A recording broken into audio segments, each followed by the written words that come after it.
Guilt and shame are two entirely different things in my books. Guilt says there's something wrong with what I did. Shame says there's something wrong with who I am. So, this is why it's so destructive for kids to be shamed because they're developing their sense of self, their identity, how they see themselves via how they're being treated, how they're being viewed from the people around them, their parents, the adults around them.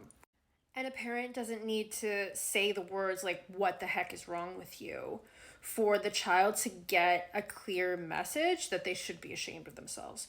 Even the parent just feeling shame, maybe they have internal shame triggered from a kid's poor behavior that they think reflects poorly on them, and they think that there's something wrong with them because they're not a good enough parent or whatever. Even that feeling ashamed for the child can give a very clear message to the kid that like there's something wrong with you.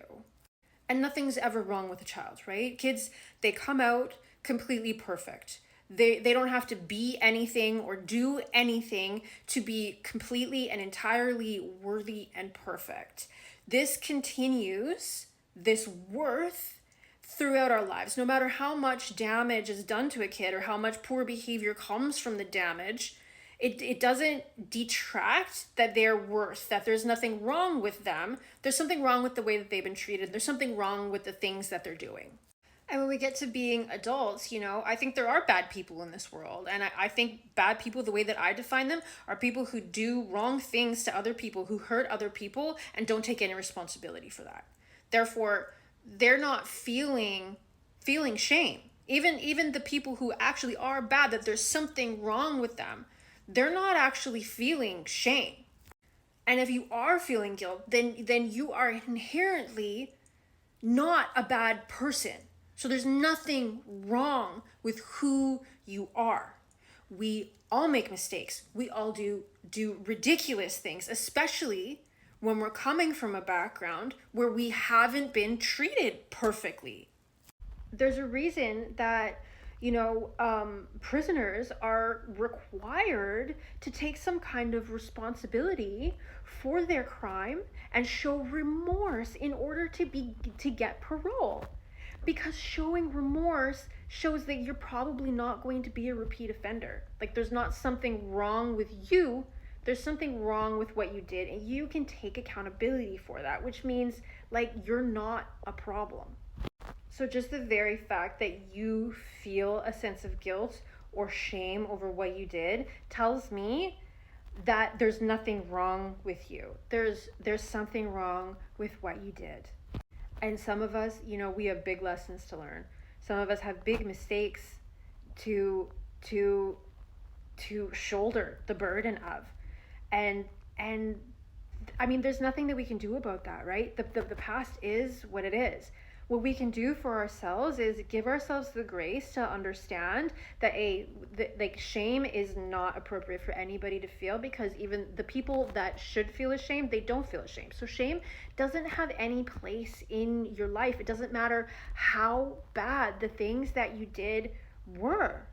You're always worthy of a second chance in your life. Maybe other people, they'll draw boundaries and that's it, no more chances with them. But in your life, you always deserve a second chance, because the people are perfect. We're born perfect. The only reason we do bad things is because bad things have been done to us.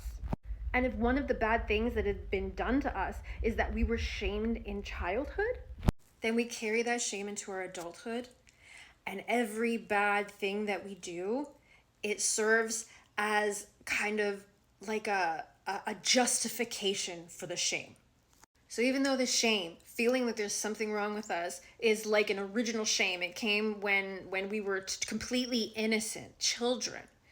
Although it came from that time, it justifies itself, years down the road, because now you've done something bad. So that was always right. See, you are a bad person. But it doesn't have anything to do with the thing that you did. It has to do with the identity that was formed when you were a little perfect child.